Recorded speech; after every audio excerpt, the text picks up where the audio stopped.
ગુજરાત પોલીસે કારના કાચ તોડીને કરોડોની ચોરી કરતી કુખ્યાત છારા ગેંગ વિરુદ્ધ એક ઓપરેશનમાં મોટી સફળતા મેળવી. બનાસકાંઠા એસપી પ્રશાંત સુબેના માર્ગદર્શન હેઠળ બનાસકાંઠા એલસીબી અને અમદાવાદ ઝોન 4 એલસીબીની ટીમે સંયુક્ત ઓપરેશન હાથ ધરી ગેંગના મુખ્ય સૂત્રધાર સહિત 2 સાગરીતોને અમદાવાદથી દબોચી લીધા.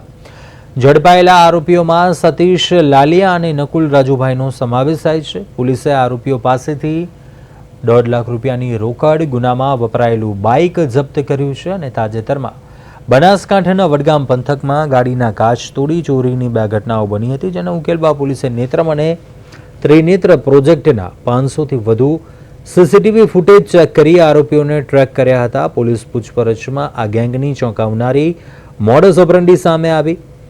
આ આરોપીઓ લક્ઝુરિયસ લાઇફસ્ટાઇલ જીવવા માટે ફ્લાઇટમાં મુસાફરી કરી દેશના અલગ અલગ રાજ્યોમાં ચોરી કરવા જતા આરોપીઓએ ગુજરાતના સુરત, વડોદરા, અમદાવાદ અને દાહોદ ઉપરાંત પશ્ચિમ બંગાળના કોલકાતામાં પણ કારના કાચ તોડી મોટી ચોરી કર્યા હોવાની કબૂલાત કરી છે. હાલ આ ગેંગના અન્ય 2 ફરાર આરોપીઓ પારસ અને જયંતિને ઝડપી પાડવા પોલીસે ચક્રો ગતિમાન કર્યા છે.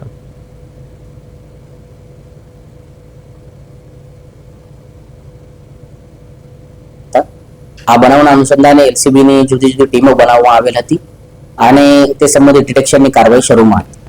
આ ડિટેક્શન દરમિયાન તે દિવસે અને તેનાથી 1-2 દિવસ પહેલાના સીસીટીવી ફૂટેજ ચેક કરીને લગભગ 500 થી વધુ સીસીટીવી કેમેરા ચેક કરીને આરોપીની અને તેના વ્હીકલની ઓળખાણ કરવામાં આવી. આ ઓળખાણ કરતા સમયે જે વિશ્વાસના અમારા કેમેરા છે ગુજરાત પોલીસના, તેમની મદદ લેવામાં આવી.